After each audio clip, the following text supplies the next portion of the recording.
এরপরে নতুন টপিক বায়ুপথ পরিবহন, এয়ার ট্রান্সপোর্ট।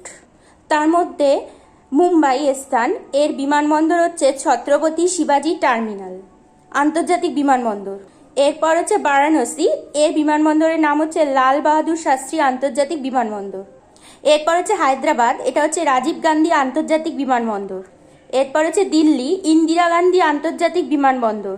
এরপর হচ্ছে আহমেদাবাদ, সর্দার বল্লভভাই প্যাটেল আন্তর্জাতিক বিমানবন্দর।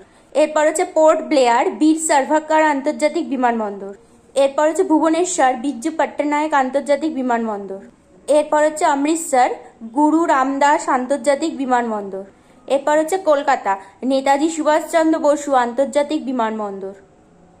এরপর হচ্ছে পাটনা, পাটনা হচ্ছে জয়প্রকাশ নারায়ণ আন্তর্জাতিক বিমানবন্দর। এরপর হচ্ছে ব্যাঙ্গালোর, ক্যাম্পাগোডা আন্তর্জাতিক বিমানবন্দর।